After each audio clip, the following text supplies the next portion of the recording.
Have you ever wondered how a small spark can ignite a massive wildfire? That's exactly what happened in 17th century Europe. A conflict that should have ended quickly in Bohemia didn't just fizzle out, it exploded. It pulled in kingdoms from all corners of the continent, transforming a local squabble into one of the most devastating wars in human history. This is the story of how the 30 Years' War spun out of control, leaving a trail of destruction that scarred a generation. The initial fighting in Bohemia was like a rock thrown into a still pond, and the ripples just kept spreading. Neighboring rulers, sniffing opportunity in the chaos, couldn't resist getting involved. Spain, for instance, was bound to the Holy Roman Emperor by family ties and shared Catholic faith. They saw the Bohemian revolt as a threat to their own power and a chance to strengthen their influence in Central Europe. So, Spanish armies, seasoned and formidable, began marching north from their territories in Italy and the Netherlands, heading straight for the heart of the conflict. Meanwhile, the Protestant princes of Germany were watching with growing alarm. They saw the emperor's crackdown in Bohemia as a direct threat to their own faith and autonomy. If the emperor could crush the Protestants there, who was to say they wouldn't be next? They desperately needed allies, someone with enough military muscle to stand up to the combined might of the emperor and Spain. They looked north to the powerful Protestant kingdom of Denmark, ruled by the ambitious King Christian IV. He saw himself as the champion of the Protestant cause, but he also had his own strategic goals. He wanted to expand his influence in northern Germany and control lucrative trade routes. So, in 1625, Denmark officially joined the war, bringing its own armies into the fray. What had started as a rebellion over religious freedom in a single kingdom had now become a continental chess match. It was no longer just about Bohemia. It was a tangled web of alliances, rivalries, and ambitions. Spain, Denmark, German princes, the emperor, everyone was moving their pieces, and the board was the entire German countryside. The original reasons for the fight were getting lost in a much larger, more dangerous game for European supremacy. The door had been opened, and through it marched armies that would turn the heart of Europe into a battlefield for decades to come. Imagine your home, your village, your entire world suddenly becoming the front line of a war you never asked for. For the common people of Germany, this nightmare became a daily reality. The countryside, once a place of farms and quiet life, was transformed into a landscape of constant terror. Armies crisscrossed the land, and wherever they went, destruction followed. Villages were put to the torch, not for any grand strategic reason, but often just because they were in the way or couldn't provide what the soldiers demanded. Fields that were meant to grow wheat and feed families were trampled into mud by thousands of marching boots and cavalry horses. The harvest, the very source of life, was either destroyed or seized. Families who had lived on the same land for generations were forced to make an impossible choice: stay and risk starvation or violence, or flee with nothing but the clothes on their backs, heading into an uncertain and dangerous world. They became refugees in their own country, wandering from place to place, searching for a scrap of safety that no longer existed. The soldiers themselves were a constant menace. Armies in the 17th century didn't have the sophisticated supply lines we see today.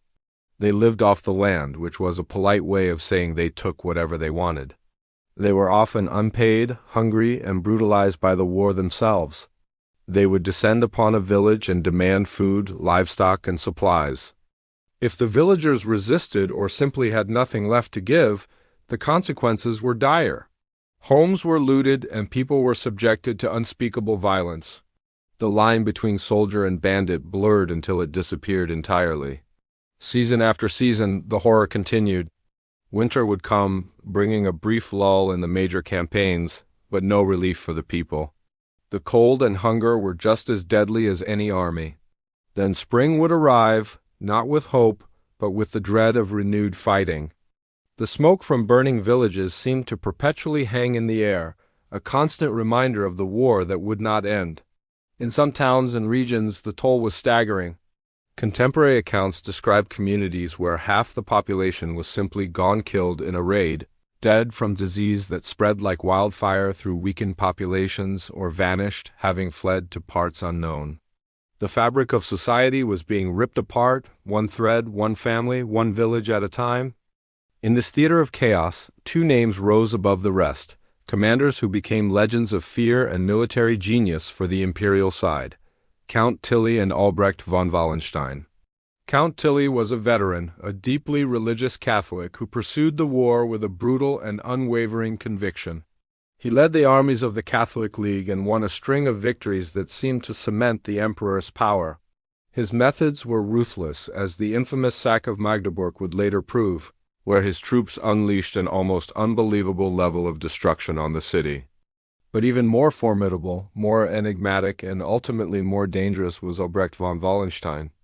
Wallenstein was a brilliant strategist, a man who seemed to understand the new, brutal logic of this war better than anyone. But he was more than just a general. He was an entrepreneur of violence. He didn't just command an army, he owned it. He raised a massive private force, tens of thousands of soldiers who were loyal not to the emperor, not to a kingdom, but to him and him alone. He paid them, equipped them, and led them personally. This gave him incredible power and independence. Wallenstein's army operated on a terrifyingly simple principle: war must feed war. His soldiers didn't wait for supplies. They took them. They marched across Germany not like a conventional army, but like a swarm of locusts, devouring everything in their path. They stripped entire provinces bare, leaving nothing behind for the local population. This made his army self-sufficient and incredibly effective, but it also spread misery on an unprecedented scale. To the common people, Wallenstein became a boogeyman, a cursed figure whose very name brought terror. Whispers and dark rumors followed him everywhere. It was said he had made a pact with dark forces, that his success was unnatural. He was a man who embodied the war's descent into pure, predatory ambition. By 1629, the imperial Catholic cause seemed triumphant. The Danish intervention had been a disaster for the Protestants. King Christian IV's forces were crushed, and he was forced to sue for peace, withdrawing completely from the war. The Emperor Ferdinand II stood at the zenith of his power. It felt like the war was finally over, and he had won. He issued the Edict of Restitution, a decree that aimed to reverse decades of Protestant gains, reclaiming church lands and reasserting Catholic authority across the empire. On paper, it was a total victory. But this very success became a new source of conflict. The emperor's immense power began to frighten everyone, including his own allies. The German princes, both Catholic and Protestant, saw a future where their traditional rights and autonomy would be swept away by an absolute monarch. They had supported the emperor to defend their faith or gain an advantage, not to become his puppets. The rise of Wallenstein was particularly alarming. Here was a man with a private army larger than most kingdoms, who answered to no one but himself. He was a rogue power, and even the emperor's allies began to see him as a greater threat than the Protestant armies. The war had fundamentally changed. It had started with a conflict over religion: Catholics versus Protestants. But now those lines were blurring. The key players were driven by pure politics, ambition, and fear. Catholic France, for example, began to worry more about the powerful Habsburg emperor on its border than about the fate of German Protestants. It became a war of survival, a desperate struggle to maintain the balance of power. For the ordinary people caught in the middle, the original religious dispute had become meaningless. They didn't care who was Catholic or Protestant anymore. All they prayed for was an end to the violence. They longed for peace, for enough food to eat, and for a home that wouldn't be burned down. But peace, true and lasting peace, was still a distant dream, buried under years of more fighting yet to come. Thank you so much for watching. This period of history is a powerful reminder of how easily conflict can spiral out of control. If you found this story compelling, please consider hitting the like button and subscribing to our channel for more deep dives into the past. We'll see you in the next video.